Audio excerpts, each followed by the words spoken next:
Hi everyone, in this video I want to take a look at an example where we will use U-substitution, and my example is the integral from 0 to pi over 2 of sine of x times cosine squared of x dx.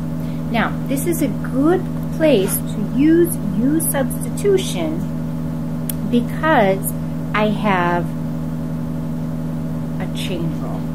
So U-substitution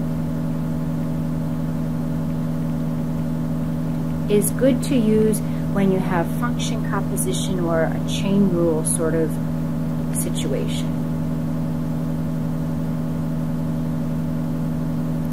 And the functions that I'm seeing composed with each other are right here. So I'm seeing a cosine of x all raised to the second power.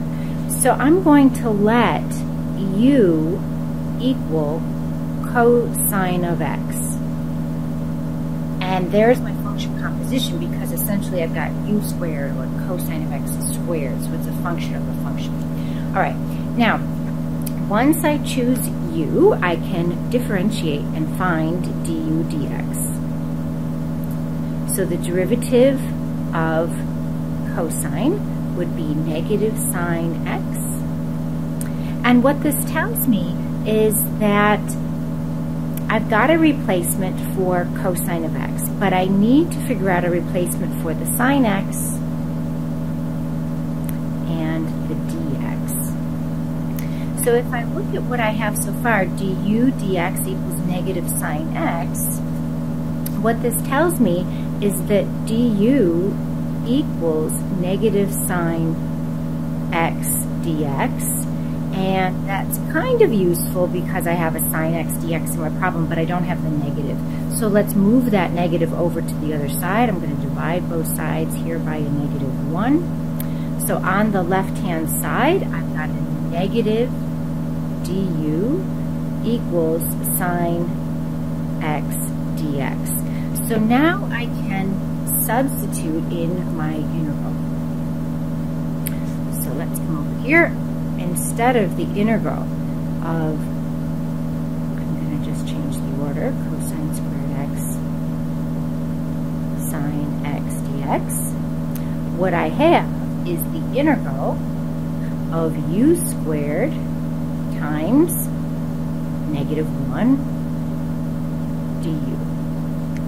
So there's my u squared piece, and there is my negative du piece. Now, what we haven't addressed yet is the limits of integration. So let's go back and look at that. When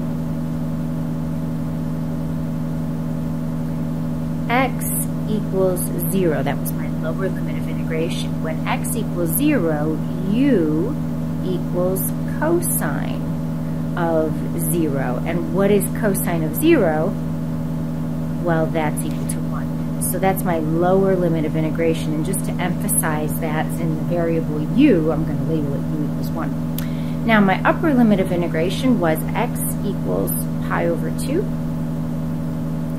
And when x equals pi over 2, that means u equals cosine of pi over 2.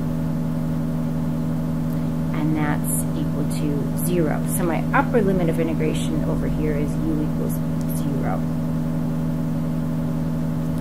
So this integral is pretty lovely to work with, and I'm ready to go here. If I write this in a little bit nicer form, I can pull the negative out in front, the integral from 1 to 0 of u squared du.